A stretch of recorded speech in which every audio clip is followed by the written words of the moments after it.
demam berdarah ini seringkali orang awam bilang kalau ini disebabkan oleh nyamuk Aedes aegypti ya.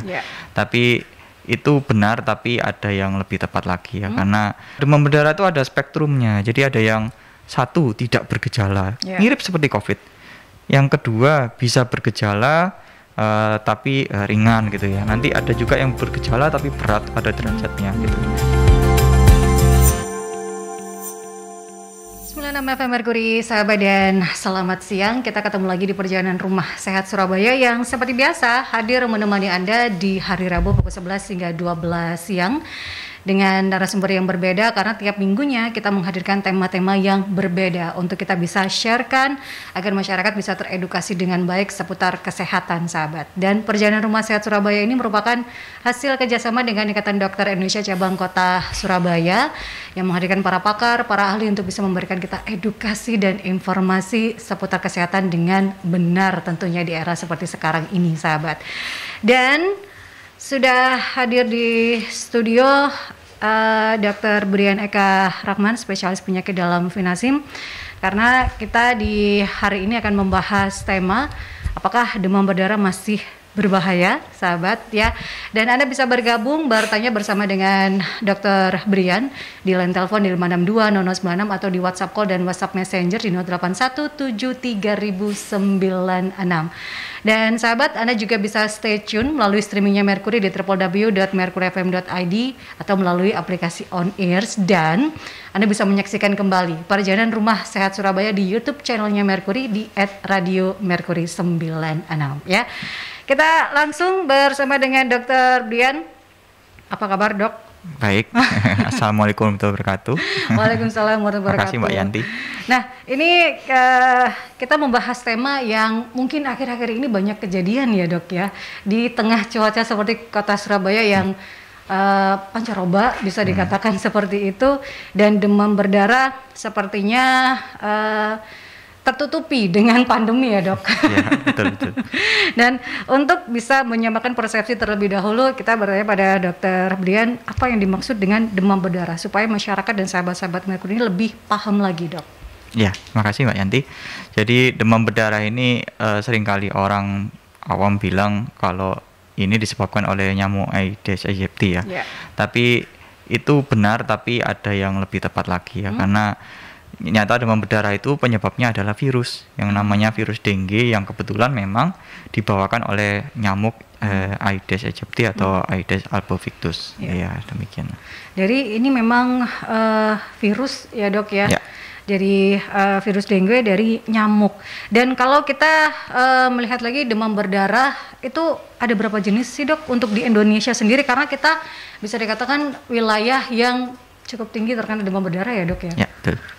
Iya, memang Indonesia ini negara yang beriklim tropis ya, jadi banyak kasus infeksi, salah satunya demam berdarah ini. Demam berdarah di Indonesia sendiri, kalau berdasarkan virusnya, subtipe virusnya itu terbagi menjadi 4 ya, jadi subtipe DEN V1, 2, 3, sampai 4 gitu. Ya. Jadi memang apakah tiap tipe itu memiliki bahayanya sendiri atau memang sama saja, Dok?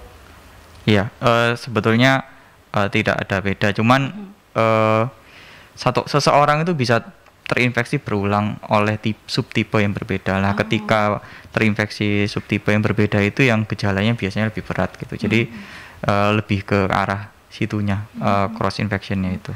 Sama seperti pandemi ini ya, Dok ya. Jadi varian-variannya itu banyak. Jadi kalau DBD itu adalah tipenya yang berbeda. Tiap orang bisa terkena kembali karena ini virus. Tapi kalau bicara tentang virus, sekarang ini kan cukup lumayan banyak ya, Dok, terutama di pancaroba seperti sekarang ini. Kalau untuk pasien DB sendiri di Indonesia, kalau Dr. Brian sendiri melihat cukup tinggi kah akhir-akhir ini, atau lebih tinggi, tidak, atau turun, atau bagaimana nih, Dok? Iya. Update-nya. Memang sejak tahun 2019 itu memang trennya menurun ya, menurut data dari Kemkes. Jadi tahun 2019 itu 138.000 dalam satu tahun, yang 2020 100.000, 2021 78.000. Nah, yang 2022 ini per Maret akhir itu 22.000. Memang trennya menurun, namun data ini juga perlu dikritisi ya. Karena penurunan ini apakah penurunan memang angkanya betulan atau tercover atau masking oleh kondisi COVID gitu. Karena gejalanya mirip, sama-sama demam, cuman ketika bersamaan dengan pandemi oleh COVID itu kita dahulukan yang COVID-nya karena memang lebih menular gitu. Iya. Dan kalau bicara tentang gejala memang tidak hanya yang sama dengan COVID tapi juga sama dengan tipes ya dok ya. Kadang kan orang istilahnya kita sebagai orang awam itu panasnya sama-sama panas tinggi. Apakah untuk demam berdarah ada ciri khasnya membedakan dari ini panas yang COVID, ini tipes gitu dok untuk demam berdarah? Ada pembedanya nggak sih dok untuk gejalanya? Iya. Gejalanya kalau sama-sama demam ya, sama-sama demam, tapi kalau demam berdarah itu biasanya tidak lebih dari 1 minggu gitu. Kalau tipes bisa lebih dari 1 minggu gitu. Dan ada polanya juga, bila demam berdarah itu biasanya bentuknya seperti pelana kuda tipe demamnya. Jadi 1-2 hari demam pertama itu hari pertama sampai ketiga, kemudian demamnya turun, nanti ke hari kelima sampai 7 itu demam lagi gitu. Dan gejala-gejala yang harus diketahui oleh masyarakat dan juga sahabat-sahabat Merkuri seperti apa saja dok? Gejala yang umum seperti ini harus ke dokter ini segera. Itu gejala seperti apa saja dok? Iya. Jadi memang perlu memeriksakan diri ke tenaga kesehatan bila sahabat semua menemukan demam, kemudian nyeri kepala, kemudian nyeri di belakang kepala, misalnya ketika mata ini melirik tuh rasanya kok ada yang nyeri di belakang gitu ya. Kemudian ada mual, kemudian ada kadang disertai perdarahan, jadi misalnya mimisan gitu ya, atau juga ada bintik-bintik merah di badan gitu. Saya pernah mengalami dua-duanya dok, tipes dan juga demam berdarah. Gejalanya hampir sama, sama-sama panas 3 hari, 4 hari masih panas, dan untungnya kebiasaan ayah saya 3 hari sudah langsung lab. Apakah harus seperti itu juga dok? Ya itu betul ya. Jadi memang kadang polanya terlihat ketika kita memeriksakan laboratorium gitu. Jadi hanya saja memang kemungkinannya banyak kalau demam masih 3 hari, tapi biasanya demam berdarah itu juga disertai dengan penurunan kadar trombosit itu ya setelah hari ketiga. Gitu. Jadi memang harus lebih aware, terutama anak-anak ya dok. Apakah ada beda gejala tentang untuk orang dewasa dan juga anak-anak? Apakah sama saja atau untuk anak-anak demam berapa hari sudah harus periksa ke dokter? Ya kurang lebih sama ya. Jadi demam pun sebetulnya bisa langsung periksa ya, karena untuk mencari kemungkinan penyebab yang lain selain demam berdarah. Kalau terlambat istilahnya sudah 4 hari ataupun juga 5 hari panas, bahaya terburuknya dari demam berdarah seperti apa sih dok? Nah ini terkait dengan perjalanan dari penyakit demam berdarah ya, karena fasenya kan terbagi jadi 3 fase ya. Jadi fase demam, yang kedua fase kritis, yang ketiga fase penyembuhan gitu ya. Nah fase demam ini ya tadi seperti yang kita sebutkan tadi, di hari pertama sampai ketiga, kemudian hari kelima dan keenam. Nah di antaranya itu demamnya malah turun gitu. Jadi di hari keempat kelima itu demamnya malah turun, tapi justru itu masa kritisnya gitu. Nah itu yang perlu diwaspadai ya. Kita sendiri tenaga medis juga sering perlu memantau di hari-hari tersebut. Betul, saya waktu opnam di rumah sakit juga gitu. Oh sudah turun, jangan seneng dulu kan. Ini adalah masa kritisnya. Nanti kalau itu akan naik lagi, kalau memang turun terus ya bersyukur gitu ya dok ya. Karena itu masa kritisnya kalau sudah tinggi terus kemudian turun, nah itu yang patut diwaspadai. Sehingga kalau kondisi seperti itu memang harus terus dipantau gitu ya dok. Oleh keluarga, terutama untuk anak-anak ini kan rada repot ya. Kalau bicara tentang penularan, itu bahayanya bisa bahkan harus transfusi ya dok, terburuknya untuk DBD. Ya pada kasus tertentu bila terjadi perdarahan dengan kadar trombosit yang rendah, ada pertimbangan untuk memberikan transfusi darah. Itu untuk kondisi seperti apa dok yang harus, atau memang bisa disiasati dengan menaikkan nafsu makan atau bagaimana? Ya tentu demam berdarah ini kan penyebabnya virus. Jadi obat utama dari menghadapi virus tentunya ketahanan tubuh ya. Jadi dengan memperbaiki lifestyle kita, istirahat cukup, makan yang bergizi, itu diharapkan bisa mempercepat fase penyembuhannya. Gitu. Kadang orang kita itu adalah konsumsi makanan untuk menaikkan trombosit. Biasanya ada jus jambu, itu boleh nggak sih dok? Atau istilahnya membantu nggak sih dok? Ya, membantu ya. Kadang seringkali ada beberapa kasus memang disertai mual yang hebat ya. Jadi konsumsi makanannya yang reguler itu tidak sepenuhnya dapat dikonsumsi gitu ya. Jadi dengan konsumsi minum-minuman yang manis, yang jus jambu gitu ya, itu dapat setidaknya membantu mengisi kebutuhan kalori harian dari pasien. Juga disertai dengan multivitamin kan untuk meningkatkan sistem imun. Jadi itu memang boleh ya dok, tapi bukan penyembuh ya dok ya. Kadang orang minum sebanyak-banyaknya gitu ya. Istilahnya tidak menyembuhkan tapi membantu nutrisi untuk si pasien gitu. Kalau kita bicara tentang DBD, ini kan virus yang dibawa oleh nyamuk. Penularannya dari nyamuk sajakah atau ada yang lain dok untuk demam berdarah ini? Ya, untuk demam berdarah memang nyamuk. Nyamuknya jenis Aedes aegypti atau yang Aedes albopictus ya. Itu cirinya nyamuknya warnanya belang ya, biasanya nggak seperti nyamuk biasanya, dia warnanya ada putih, hitam gitu ya, ada belang-belangnya. Kemudian juga daur hidupnya biasanya terbang itu di pagi dan sore hari. Ada jam-jam tertentu ya dok? Tidak seperti nyamuk yang jenis culex ya, yang biasanya kita temui biasanya malam hari ya, ini berbeda. Dan dia suka bersihan ya nyamuknya, jadi dia suka berkembang biak tuh di genangan air yang bersih ya. Makanya tuh bak mandi itu hati-hati. Nah, itu kalau dia genangan yang bersih, dia suka berkembang biak di situ. Dan bisa terbang 100 meter ya. Jadi kalau tetangga ada yang demam, jadi walaupun kita bersih-bersih rumah, kalau lingkungan juga nggak kita himbau untuk bersih-bersih, itu juga dari tetangga nyamuknya bisa terbang gitu. Itulah kenapa jadi kalau ada satu orang yang kena di kampung, jadi seluruh kampung itu fogging ya dok biasanya. Jadi itu yang menyebabkan sahabat, karena nyamuk ini cukup lumayan gesit ya, 100 meter ya dok. Jadi itu yang menyebabkan kalau rumah kita saja yang bersih tapi tetangga kita sama saja, ya itu akan bisa ada perkembangan dari demam berdarah ini sahabat. Nah, siapa saja dok yang bisa dikatakan paling rentan? Kalau kita bicara COVID adalah lansia, kemudian berkomorbid. Untuk demam berdarah sendiri? Kurang lebih mirip ya. Jadi yang biasanya usia ekstrim, biasanya anak-anak, balita, ya bayi. Kemudian juga usia sangat sepuh, ya sangat lanjut. Kemudian juga disertai komorbid, biasanya kencing manis, sakit ginjal gitu ya. Kemudian juga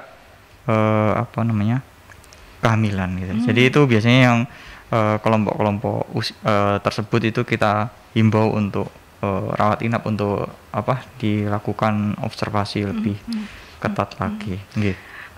Penyebab utamanya sendiri apa sih dok yang membuat orang-orang tersebut itu rentan? Atau karena memang kondisi tubuhnya, atau memang virus ini gejala dari virus ini hampir-hampir sama dengan keseluruhan virus gitu yang memang menyerang imunitas gitu ya dok?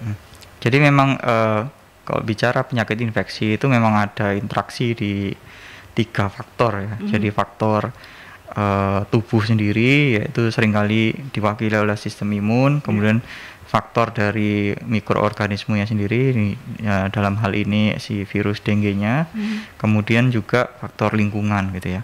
Nah ini kombinasi ketiganya ini sangat kompleks dan setiap orang bisa berbeda gitu ya. Nah, terutama pada kelompok-kelompok yang tadi disebutkan itu ada perubahan pada profil sistem imunnya sehingga ya resikonya menjadi lebih tinggi. Gitu.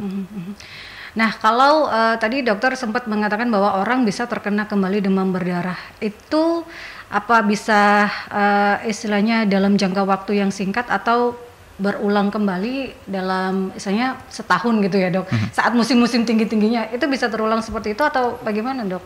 Bisa ya, bisa tidak.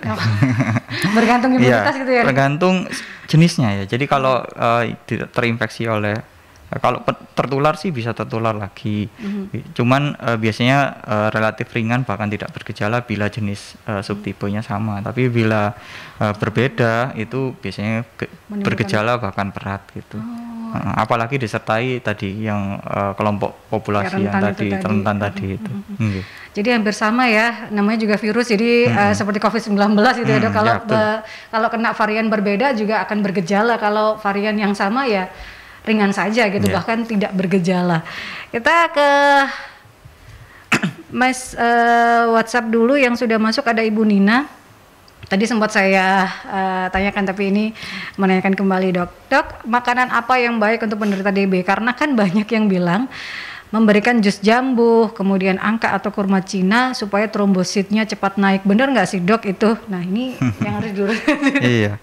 Jadi pada prinsipnya memang untuk membantu penyembuhan demam berdarah itu kita bantu sistem imun kita melawan virusnya, bantunya dengan tentunya istirahat cukup dan makanan yang bergizi ya. Bergizi ini memenuhi seperti membantu memberi peralatan perang untuk sistem imun kita, mempersenjatai supaya lebih garang lagi gitu untuk menghadapi virusnya, yaitu dengan makanan-makanan yang bergizi tadi ya. Jadi silakan aja gitu. Ya selama itu baik ya. Untuk meningkatkan imunitas, sama seperti kita saat musim pandemi lah ya, semuanya vitamin, semuanya telur apa gitu ya Dok, susu, bahkan sampai habis di supermarket, itu boleh diberikan sahabat, asal tidak berlebihan juga. Nah sahabat, kita akan ke jeda iklan terlebih dahulu, tapi saya juga tetap mengundang Anda untuk bisa bergabung bertanya bersama dengan Dr. Brian Eka Rahman, spesialis penyakit dalam Vinasim, karena kita membahas tema demam berdarah masih berbahaya. Dan Anda bisa bergabung melalui line telepon di 562-0096 atau di WhatsApp call dan WhatsApp Messenger di 081-73.096. Kita ke penelpon karena sebelum ke jeda iklan, kita ke penelpon terlebih dahulu. Ya, terputus, nanti bisa kembali bergabung. Kita ke jeda iklan terlebih dahulu sahabat. Tetap stay tune di Perjalanan Rumah Sehat Surabaya. 96 FM Merkuri, sahabat, masih di Perjalanan Rumah Sehat Surabaya, sahabat, di edisi hari Rabu 27 April ini, dan kita membahas tema demam berdarah masih berbahaya bersama dengan Dr. Brian Eka Rahman, spesialis penyakit dalam Vinasim, sahabat. Dan Anda sekali lagi bisa menyaksikan kembali Perjalanan Rumah Sehat di YouTube channelnya Merkuri di @radiomerkuri96, sahabat. Dan saya akan ke penelpon terlebih dahulu. Selamat siang Merkuri. Selamat siang, Assalamualaikum warahmatullahi wabarakatuh. Waalaikumsalam warahmatullahi wabarakatuh. Saya bertanya ke dokter ya. Kok tahu kalau yang gigit itu nyamuk demam berdarah? Apa nyamuk lain kalau pagi hari sama sore hari tidak mau gigit? Ya kan itu karena gimana? Dan lagi nyamuk yang gigit itu kalau jenis kelaminnya apa itu orangnya itu perempuan, apa yang itu nyamuk perempuan atau nyamuk laki-laki? Iya kan? Nah, itu kan gitu. Ada juga begini, kalau jenis nyamuk lain itu nggak mau, kalau pagi hari sama sore hari nggak mau gigit. Yang gigit pasti nyamuk demam berdarah.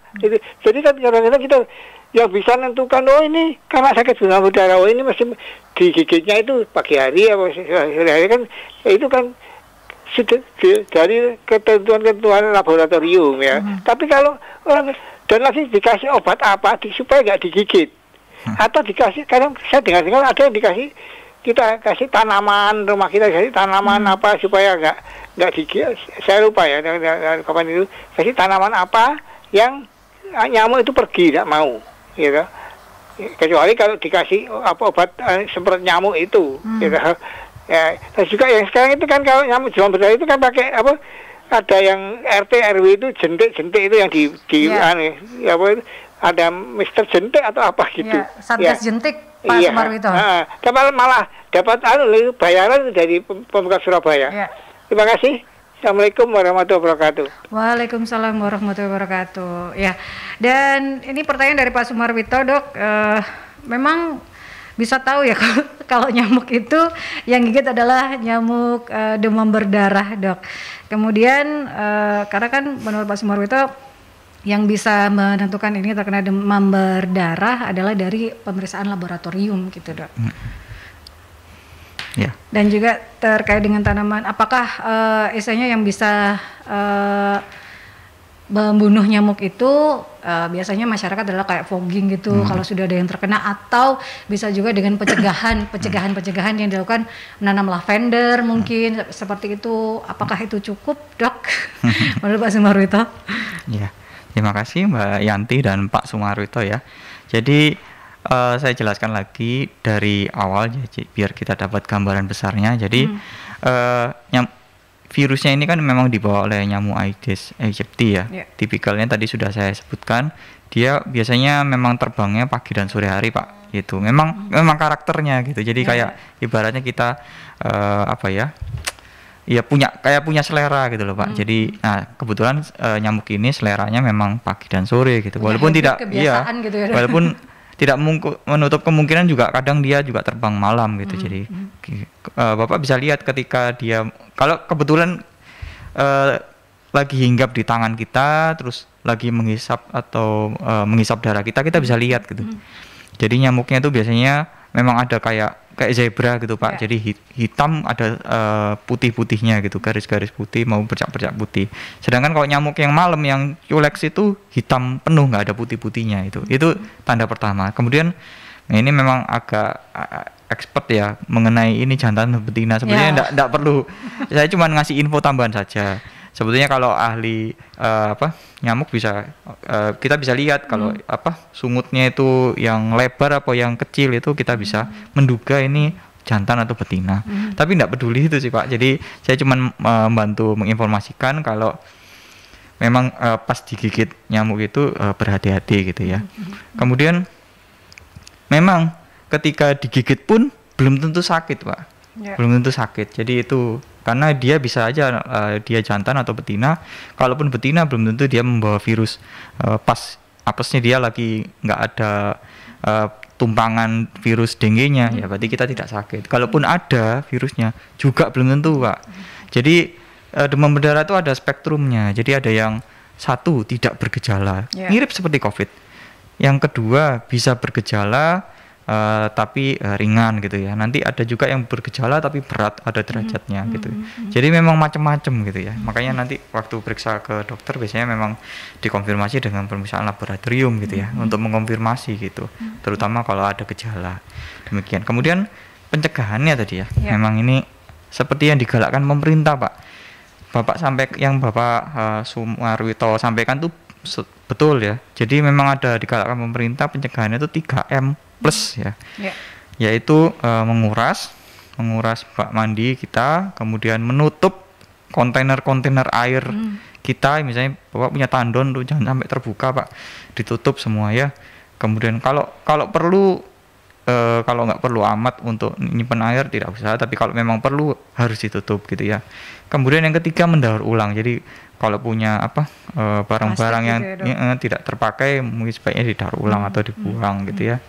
Kemudian plusnya ini banyak Pak, banyak. Pokoknya segala hal yang menghindari kita supaya tidak mudah tergigit. Yang pertama bisa pasang kasa nyamuk ya, bisa pasang kelambu di kasur ya.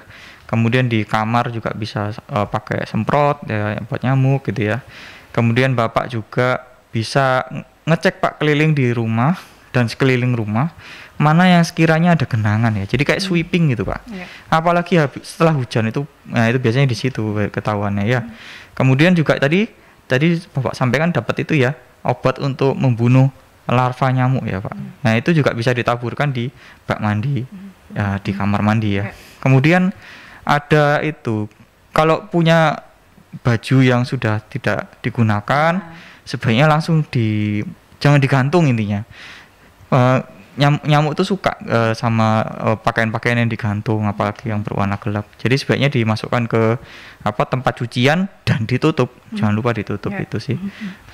Kemudian juga tanaman itu juga membantu Pak. Memang saran dari pemerintah menanam tanaman yang bisa menghindari nyamuk itu. Tentunya bersama warga bisa mengadakan gotong royong untuk bersih-bersih lingkungan ya, karena memang nggak bisa rumah kita sendiri, memang harus digalakkan bersama-sama ya. Karena ini berhubungan dengan lingkungan ya. Betul, Dok ya. Karena ini kan virus gitu ya, asal muasalnya. Nah, kalau bicara tentang gigitan nyamuk, kadang kita bisa melihat kan ya Dok, kita dari kecil, oh ini nyamuk DB, ini nyamuk yang menyebabkan demam berdarah.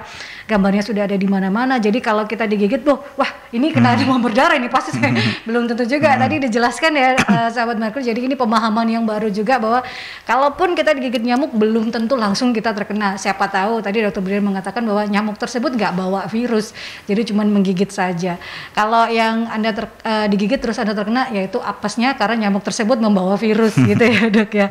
Nah kalau juga kita bicara hasil pemeriksaan laboratorium pasti akan ada nilai trombosit. Berapa jumlah trombosit yang wajar Dok untuk kita gitu ya, supaya lebih tahu lagi dan bagaimana supaya caranya trombosit kita itu bisa baik, nilainya itu seperti apa? Ya. Jadi trombosit memang di hasil laboratorium itu bisa berbeda-beda ya, tapi kurang lebih mengatakan berdasarkan referensi itu 150.000 sampai 450.000 trombosit per mikroliter ya, itu nilai normalnya ya, kurang lebih ya.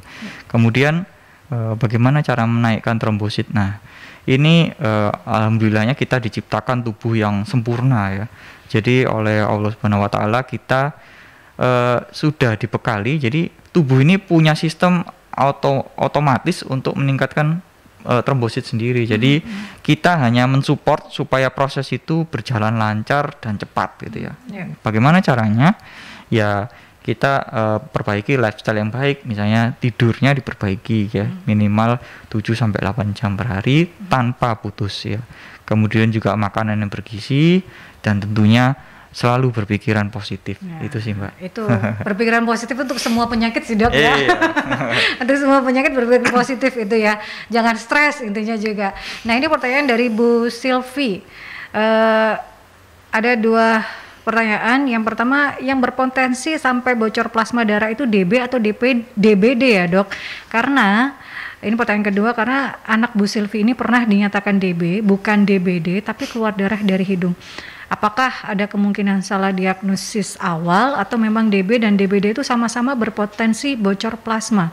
Terima kasih Dok, mohon penjelasannya dari Bu Silvi Dok. Oke, terima kasih Bu Silvi, pertanyaannya sangat tajam ya. Ini memperjelas ada 2 hal yang berbeda Bu. Jadi memang ada perdarahan dan ada kebocoran plasma, itu dua hal yang bisa terpisah gitu ya. Nah spektrum demam berdarah tadi sudah kita sampaikan di depan, itu bisa tanpa gejala, bisa demam dengue biasa atau demam berdarah dengue, dan yang lain lebih advance, lebih berat gitu ya. Nah bedanya di demam dengue sama demam berdarah dengue itu di adanya kebocoran plasma Bu itu. Tapi demam berdarah demam dengue biasa itu juga bisa memberi gejala perdarahan juga. Jadi perdarahan itu bisa terjadi di spektrum yang mana demam berdarah itu menginfeksi gitu. Jadi yang membedakan hanya adanya kebocoran plasma gitu ya. Jadi DB dan juga DBD itu sebenarnya sama saja ya Dok? Bisa berdarah, cuman yang satunya yang demam berdarah dengue itu seringkali disertai dengan plasma leakage, kebocoran plasma. Nah itu perbedaannya. Terima kasih untuk Bu Silvi. Nah ini ada juga pertanyaan dari Mbak Nia. Dok, tadi dokter menyatakan bahwa virus bahwa DB itu dikarenakan virus. Nah bisa kemungkinan terkena kembali. Adakah vaksin untuk DBD ini Dok untuk sekarang ini? Karena kan kalau kita bicara yang disebabkan virus seperti pandemi, kita sudah ada vaksinnya. Untuk DB ada vaksinnya nggak Dok? Dan kenapa gejala tipes dan juga DB ini hampir-hampir sama Dok? Padahal kan tipes kan dari bakteri Dok. Nah ini main panjang ya Mbak Nia ya. Ya, terima kasih Bu Nia. Pertanyaannya juga bagus sekali ya. Jadi penyebab infeksi itu bisa macam-macam Bu Nia. Jadi bisa bakteri, bisa bisa virus, bisa jamur, bisa parasit ya. Jadi malaria itu termasuk parasit gitu ya. Nah, semuanya bisa memberikan gambaran demam juga. Jadi sama-sama kayak makanan tuh sama-sama memberi rasa asin gitu. Tapi jenisnya beda-beda gitu, penyebabnya beda-beda ya, seperti itu. Terus tadi pertanyaan apakah sudah ada vaksinnya untuk DB ini? Karena kan kalau pandemi katanya sudah ada vaksin. Iya. Nah, sedang diteliti Bu Nia. Jadi mudah kita doakan semoga hasilnya baik ya. Jadi semua obat, semua vaksin yang akan diberikan kepada kita manusia ini selalu melalui proses penelitian dulu untuk membuktikan keamanan dan keefektivitasnya gitu ya. Ketika tidak aman ya kita nggak bisa sebarkan lebih jauh. Nah, ini sedang dalam proses penelitian Bu. Jadi harap bersabar ya. Kemarin memang COVID itu dipercepat karena memang kebutuhannya urgensinya lebih tinggi gitu ya. Karena penularannya cepat itu. Karena fatality juga lebih tinggi gitu ya Dok ya, untuk pandemi ya. Jadi semua orang penelitian pun dipercepat untuk segala halnya. Bicara tentang proses penyembuhan, mungkin ada beberapa kerabat sahabat Merkur yang sekarang ini mengalami DBD Dok. Penyembuhan demam berdarah ini supaya bisa dipercepat, apa yang harus dilakukan oleh pihak keluarga mungkin atau pasiennya itu sendiri? Ya tentunya pertama tidak denial ya, dia disyukuri kalau ini memang sudah digariskan kalau sakit ya sakit, kemudian berpikiran positif atas sakit itu. Kemudian setelah itu berupaya dengan yang tadi, dengan istirahat cukup minimal 7-8 jam dan tanpa putus, kemudian makan makanan yang bergizi, protein yang cukup gitu ya. Kemudian juga yaitu makan juga disertai mikronutrien ya, misalnya makan buah, sayur juga harus dipenuhi untuk membantu mempersenjatai sistem imun kita. Jadi nutrisi dan gaya hidup yang harus lebih baik ya, karena pandemi sebenarnya mengubah gaya hidup dan perilaku kita itu pun berguna untuk penyakit-penyakit yang lain ya Dok ya. Ini dari Ibu Arlita, Dok, bagaimana menjaga ketahanan anak-anak dari DBD Dok? Mengingat sekarang ini kan banyak sekali yang terkena DBD. Seperti apa Dok? Ya, memang Bu. Jadi kita bantu supaya tidak tertular itu membersihkan lingkungan ya. Memang yang tadi kita sebutkan. Jadi dengan 3M+ itu tadi diharapkan anak-anak ini ya lingkungan bersih, nyamuknya tidak bisa berkembang biak dan tidak bisa menulari anak-anak gitu ya, karena memang anak-anak kan kadang juga aktif ya, main keluar kemana-mana gitu. Demikian. Istilahnya digigit nyamuk nggak kerasa, itu mainnya saking asik main gitu ya. Nah itu sebagai orang tua dipersiapkan di dalamnya nutrisi, vitamin yang itu yang dipersiapkan supaya anak bisa tahan, kalaupun terkena gejalanya ringan saja ya Dok ya. Nah ini kalau kita bicara juga tentang penyembuhan, karena kan dokter tadi sempat mengatakan demam berdarah ini seperti tapal kuda. Jadi kalau sudah panasnya tinggi kemudian turun, itu adalah masa kritisnya. Bagaimana untuk bisa melihat bahwa kita sudah sembuh dari demam berdarah? Tanda-tandanya seperti apa Dok? Ya, tanda-tandanya biasanya setidaknya 1x24 jam itu sudah tidak demam ya, sudah tidak demam. Tapi dengan catatan itu sudah hari ke-7 ke atas gitu ya. Kalau masih hari ke-3 ke-4 turunnya demam itu masih bisa masuk ke fase kritis gitu, jadi belum sepenuhnya sembuh. Ya. Kemudian yang kedua sudah tidak ada gejala ya, jadi misalnya awalnya ada nyeri kepala, mual, itu sudah setidaknya berkurang ya, bahkan kalau lebih bagus lagi tidak ada gejala. Kemudian tanda vitalnya normal ya, tapi ini hanya bisa diperiksa di tenaga medis ya, biasanya di rumah sakit ya. Jadi tanda vital tensinya normal, nadinya normal, tidak ada demam gitu ya. Nah, iya, itu beberapa istilahnya sudah tidak lemas, pundak juga tidak pegal, itu sudah mulai ada perbaikan trombo gitu ya Dok ya. Tapi pada beberapa orang memang gejalanya itu bisa menetap ya, maksudnya bisa masih bertahan seminggu sampai 2 minggu ya. Misalnya kok masih pusing ya gitu. Ya itu kadang masih bersisa demikian, tapi sebetulnya itu sudah sembuh, hanya dampak apa ya pasca infeksi saja. Kalau gitu. di COVID ada long COVID, ini ada long DB ya dok ya? Iya, semacam itu. Hampir sama seperti itu ya. Tapi itu tidak berbahaya kan ya dok ya? Tidak. Hanya istilahnya gejala yang tersisa saja. Iya, cuman perlu diperhatikan ketika memang masih pusing ya jangan dipaksa untuk menyetir kendaraan sendiri gitu ya. Ya itu yang berbahayanya di situ nanti kalau dampaknya sih enggak ya. Paling karena oleng nanti sahabat Merkuri kalau bawa kendaraan dengan kondisi yang pusing. Itu kalau kita sudah memiliki gejala-gejala tersebut, sudah harus bersyukur bahwa sudah mulai ada gejala kita kesembuh, sahabat. Kalau bicara tentang lama tidaknya ini bergantung dengan kondisi tubuh masing-masing ya dok. Tapi kalau dulu, ini pengalaman pribadi ya sahabat Merkuri, saya dulu kena tipes hampir 2 minggu dok. Tapi kalau DBD itu memang lebih cepat ya dok ya. Separuhnya hanya 7 hari. Itu sudah diperbolehkan untuk pulang gitu ya. Apa yang membedakan keduanya itu memiliki waktu yang lama dok ya?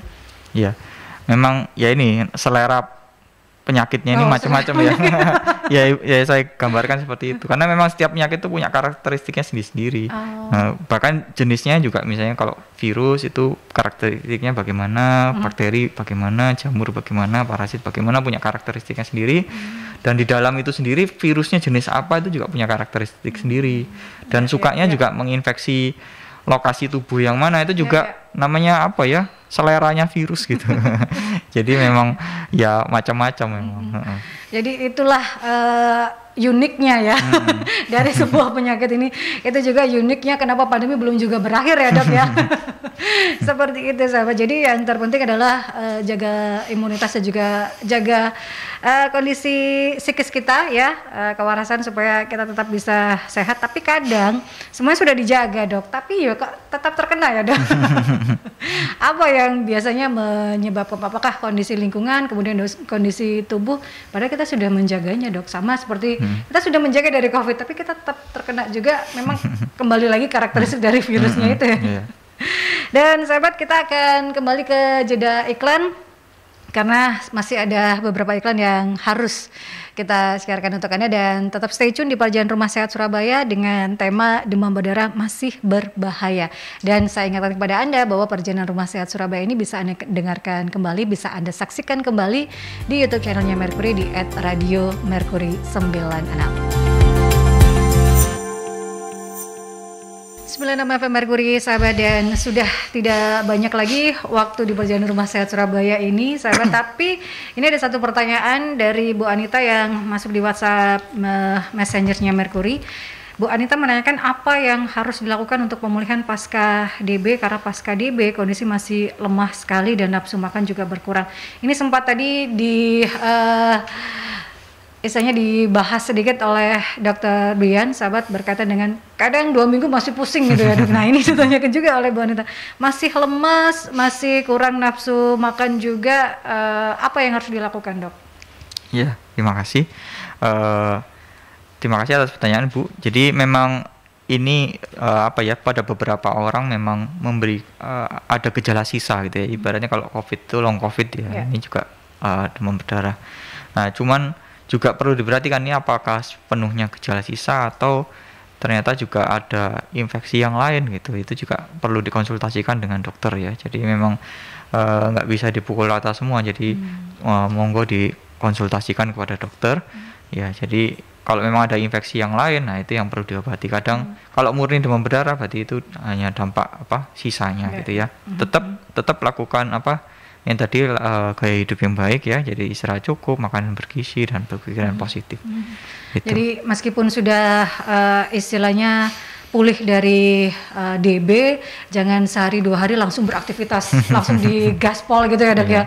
Ada cooling down dulu lah dengan segala kegiatannya. Ibaratnya memberi waktu tubuh itu kan kayak sebetulnya tuh virusnya sudah tereradikasi, tapi dampak kerusakannya itu masih sedang diperbaiki gitu. Ya kadang tubuh tertentu tuh butuh waktu lebih lama gitu. Ibaratnya proyek kan kadang molor dari deadline gitu ya.